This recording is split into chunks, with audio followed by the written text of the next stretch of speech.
Hello. ए cube online classes पर आपका स्वागत है।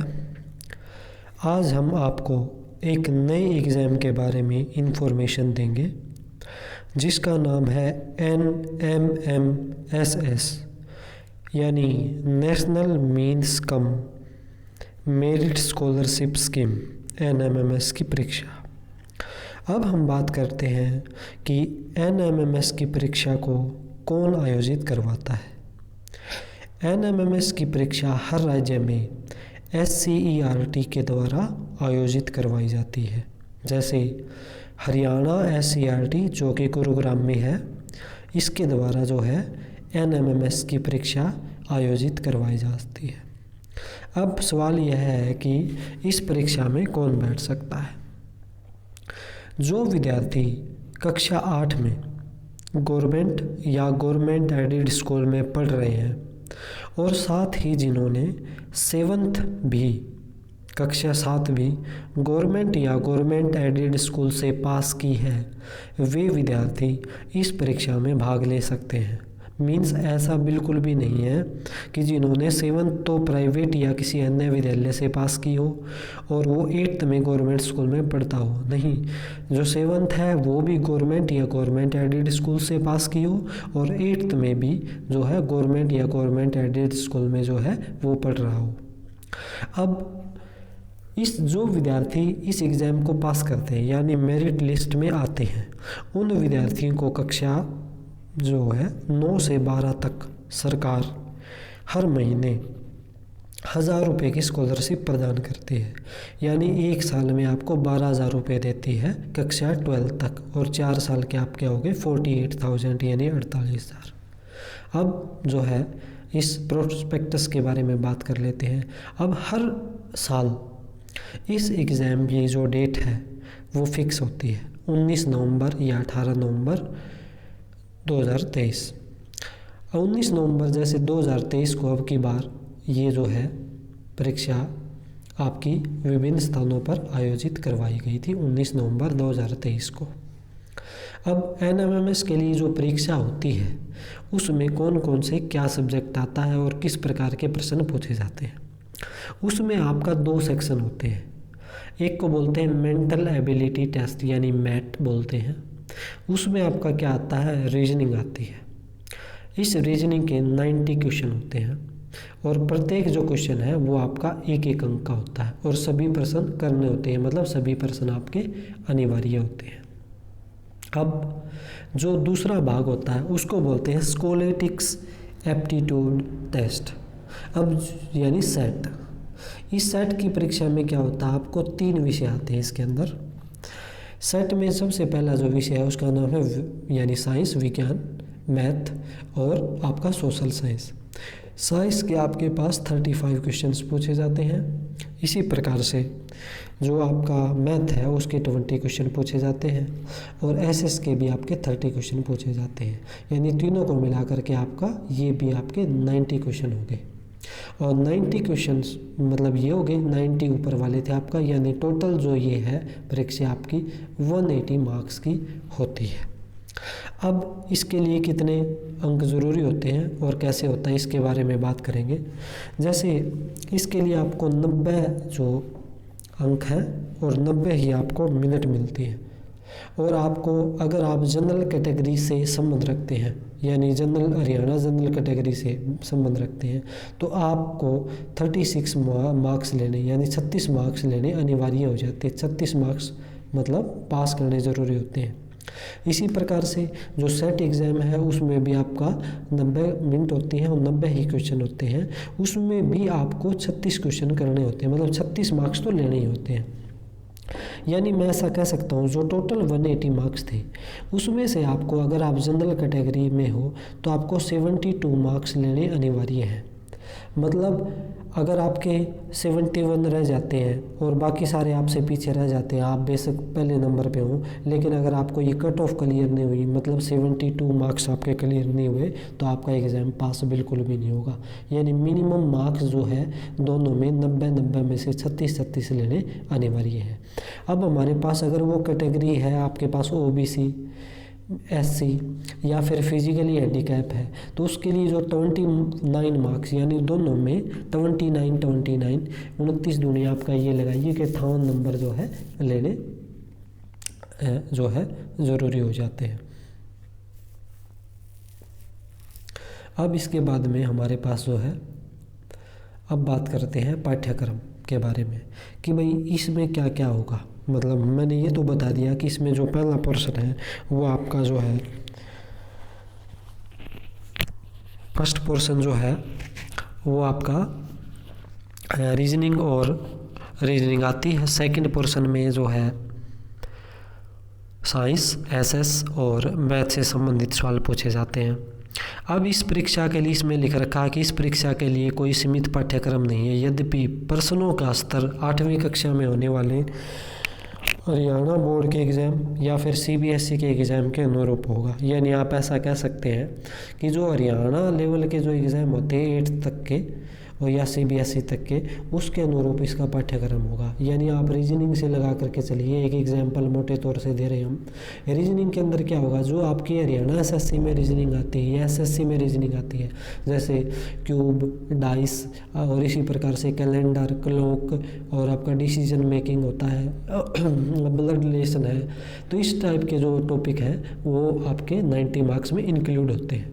अब परीक्षा के लिए OMR शीट का मूल्यांकन किया जाएगा। गलत आंसरों के लिए कोई भी आपका नेगेटिव मार्किंग नहीं होती है, मतलब आपको कोई भी नेगेटिव मार्किंग नहीं हुआ तो आप 180 के 180 क्वेश्चन उसमें से कर सकते हैं। अब जो है इसमें अलग अलग प्रकार से कोटा है सीटों का, मतलब जो टोटल सीट आएंगे हरियाणा के हिस्से में, हरियाणा राज्य के हिस्से में, उसमें जैसे अब की बार क्या था 2023 में मैं बात कर रहा हूँ, SC ऑफ हरियाणा 20% सीट थी, BC ऑफ हरियाणा वो आपका 16% सीट थी, BCB ऑफ हरियाणा वो आपका 11% सीट थी, पर्सन विद डिसेबिलिटीज़ वो आपका 0.3% सीट थी। रिमेनिंग सीट जो आपका रह जाती इस पूरे 100% में से, मान लो आपके 100 थी, 100 में से आपका 20%, 20 उनकी होगी, 16 उसकी होगी, 11 उसकी होगी, 3 उसकी होगी, बाकी जो सबसे रह जाती है वो आपका जनरल और अनरिजर्व कैटेगरी के लिए जो है वो रह जाती है। मतलब हर बार आपका सीटों का जो कोटा है अलग अलग प्रकार से डिसाइड होता है। अब हम बात करते हैं, अब ये कह रहा कि जो आरक्षण का लाभ है, जैसे आरक्षण का लाभ प्राप्त करने के लिए जाति प्रमाण पत्र हरियाणा राज्य के सक्षम अधिकारी से बनवा कर अपलोड करते हैं। जैसे मैं कह रहा हूँ कि जो तहसीलदार होता है वो आपका जाति प्रमाण पत्र यानी कास्ट सर्टिफिकेट जो है वो बनाता है और वो आपको जिस टाइम पे फॉर्म फिल करते हैं उस टाइम पे आपको अपलोड करना होता है। अब मान लो अगर वो अपलोड नहीं कर पाता कोई भी छात्र जाति प्रमाण पत्र यानी कास्ट सर्टिफिकेट, तो उस केस में उसको जनरल कैटेगरी में मान लिया जाता है, यानी आरक्षित श्रेणी में, रिजर्व कैटेगरी में शामिल नहीं किया जा सकता। और दूसरी एक खास बात यह है कि परीक्षा का जो माध्यम है वो हिंदी और अंग्रेजी होता है, और साथ में वेरी मोस्ट इम्पोर्टेंट बात, इसके लिए कोई भी रीएवैल्यूएशन या रीचेकिंग के लिए कुछ भी नहीं होता। यानी परीक्षा के परिणाम के बाद पूर्ण मूल्यांकन का कोई भी प्रावधान नहीं है, यानी एक बार चाहे जो चेकिंग होगी वो आपका चेकिंग होगी, उसी को ही फाइनल माना जाएगा। अब मैंने बात की थी कि पात्रता यानी इसमें कौन कौन भाग ले सकते हैं। पहली बात तो ये थी कि जो विद्यार्थी हरियाणा राज्य के राज्य और सरकारी और अनुदान प्राप्त विद्यालयों में पढ़ रहे हो। दूसरा, छात्रों ने 7वीं कक्षा केवल सरकारी या अनुदान प्राप्त विद्यालय से प्राप्त की हो, यानी मेरे कहने का मतलब है 7वीं कक्षा भी गवर्नमेंट या गवर्नमेंट एडेड स्कूल से पास की हो। साथ ही साथ जो परीक्षार्थी के माता पिता है उसकी जो वार्षिक आय है वो 3,50,000 से कम होनी चाहिए। यानी ये स्लैब बदलती रहती है, 2022 में और कुछ थी, अब की बार 2023 में लगा लेके चलिए कि ये 3,50,000 2024 में आपकी अलग हो जाएगी। अब इसके बाद में क्या है कि नोट करें कि परीक्षा में जो है विद्यार्थी एक बार बैठ सकता है और विद्यार्थी के आवेदन विवरण में असत्य पाए जाने पर उसकी अवैधता, यानी मान लो कोई भी विवरण आपने आपके अनुसार ठीक दे रखा है लेकिन वो आपका गलत पाया जाता तो उस केस में आपकी पार्टिसिपेटी जो है मतलब वो रद्द कर दी जाएगी, मतलब आपको उस एग्ज़ाम में नहीं दिए माना जाएगा। अब इस परीक्षा के लिए कोई भी शुल्क नहीं होता है, इसके लिए कोई पैसे नहीं लगते हैं, आपका फ्री ऑफ कॉस्ट जो है वो आपका गवर्नमेंट स्कूल का प्रिंसिपल या हेडमास्टर जो है इसको फॉर्म फिल करवाता है। और कक्षा 8वीं में अनुत्तीर्ण विद्यार्थी इस परीक्षा में नहीं बैठ सकता है। यानी मान लो कक्षा 8 में आपको कंपार्ट आ गया था और दोबारा से आप इसमें आए हैं तो उस केस में आप इसमें नहीं बैठ सकते। अब देखें, केंद्रीय विद्यालय, जवाहर नवोदय विद्यालय, KGBV या निजी विद्यालयों में पढ़ने वाले छात्र इस परीक्षा में नहीं बैठ सकते। यानी सेंट्रल स्कूल और जवाहर नवोदय विद्यालय और केंद्रीय विद्यालय होते हैं उन और प्राइवेट स्कूल के जो छात्र हैं वो आपका इसमें नहीं बैठ सकते। यानी मोटे तौर से मैं कह सकता हूँ ये स्कीम केवल गवर्नमेंट या गवर्नमेंट एडेड स्कूल के विद्यार्थियों के लिए है। इसके लिए जो अंतिम तिथि थी वो अब की बार थी 10 अक्टूबर 2023। अब इसके बाद में है इसका जो रोल नंबर है वो आपका साइट पे जो है आ जाता है। अब इसमें विशेष ध्यान देने वाली योग्यता जो बातें हैं वो वेरी मोस्ट इम्पोर्टेंट है। जैसे केवल मेरिट सूची में आने वाले विद्यार्थियों को छात्रवृत्ति प्राप्त नहीं होगी। छात्रवृत्ति प्राप्त करने के लिए चयनित विद्यार्थियों को ये जो पोर्टल होता है जिसका नाम है NSP पोर्टल, NSP पर आवेदन करना होगा। यह है पोर्टल और जुलाई अगस्त 2024 में खुल जाएगा। इस पोर्टल पर आवेदन करने की जिम्मेवारी स्वयं छात्र की होगी। यानी कहने का मतलब मान लो कोई छात्र आपका मेरिट में आ जाता है, मेरिट में आने के बाद ये नहीं कि मेरिट में आती ही उसकी स्कॉलरशिप शुरू हो जाएगी। अब जैसे जिसने 2023 में जो टेस्ट दिया है वो जुलाई अगस्त 2024 में उसका क्या होगा, एक नया जो पोर्टल ओपन होगा उसमें आपको रजिस्ट्रेशन करना पड़ेगा।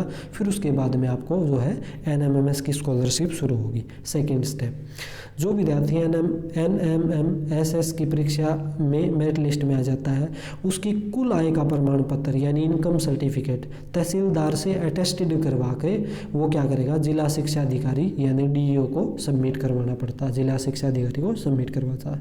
और दूसरी बात, जिसने अपनी कैटेगरी रिजर्व कैटेगरी उसमें अपलोड कर रखी है तो उस केस में क्या करना पड़ेगा, जो जाति प्रमाण पत्र है, कास्ट सर्टिफिकेट है, वो आपका तहसीलदार या तहसीलदार के समक्ष कोई भी अधिकारी होता है उसकी सत्यापित कॉपी करके यानी उसको अटेस्टेड करवा के वो आपका अपलोड करना पड़ेगा पोर्टल के ऊपर। और इसी प्रकार से जो दिव्यांग विद्यार्थी है, फिजिकली हैंडीकैप है, वो CMO से अपना सर्टिफिकेट बनवा करके उसके ऊपर अपलोड करना पड़ेगा, वरना उसको जो है रिजर्व कैटेगरी में ही रखा जाएगा। अब चयनित छात्र द्वारा पोर्टल पर अपलोड किए जाने वाले को, मान लो आपने अपलोड कर दिया सब डाटा ये तहसीलदार से बनवा करके और जो भी आपने फॉर्मेलिटीज़ पूरी करके जितनी भी ये 4 कॉलम में बता रखी है, उसके बाद में जो पूरा अपलोड करने के बाद में जो विद्यालय का मुखिया यानी प्रिंसिपल और हेडमास्टर है उसको जो है जिला शिक्षा अधिकारी को रिपोर्ट करना होगा कि वो उसके ऊपर ये मेरे विद्यार्थी हैं और इन्होंने NMMS की परीक्षा पास की है, और वो आपका उनको हैंड ओवर कर देंगे कि ये इनका डाटा है, इस प्रकार से ये सर्टिफिकेट है, और उसको रिपोर्ट देना होगा। कहने का मतलब, अब जो विद्यार्थी NSP के पोर्टल पे अपलोड या सबमिट नहीं करता है तो उसके बाद में उसको स्कॉलरशिप नहीं मिलेगी, चाहे वो कोई RTI लगाए, चाहे वो कोई केस करे, चाहे कुछ भी करे, उसके लिए जो है संबंधित मुखिया विद्यालय का मुखिया या जिला शिक्षा अधिकारी ही पूर्ण रूप से उत्तरदायी होंगे। मान लो कोई विद्यार्थी अपलोड या सबमिट नहीं किया जाता है और उसे छात्रवृत्ति नहीं मिलती है तो और इस बारे में कोई भी RTI या अन्य विभागीय कार्रवाई की जाती है तो इसके लिए संबंधित विद्यालय का मुखिया और जिला शिक्षा अधिकारी ही पूर्ण रूप से उत्तरदायी होंगे। यानी कहने का मतलब वो आपसे पूछेंगे कि जिसने मान लो आपने एग्ज़ाम पास किया और आपने RTI या कोई सूचना मांग ली उनसे कि भाई मैंने ये एग्ज़ाम पास किया था और मेरा जो है ये छात्रवृत्ति शुरू नहीं हुई, तो इसके लिए जो जिम्मेवार होगा पहले तो विद्यालय का मुखिया होगा और बाद में जो है जिला शिक्षा अधिकारी जो है उत्तरदायी होंगे इसके लिए। तो ये जो है आपकी NMMS की परीक्षा के बारे में जानकारी थी। अगर आपको ये वीडियो अच्छी लगे तो हमारे चैनल को लाइक और सब्सक्राइब ज़रूर करें। Thank you so much.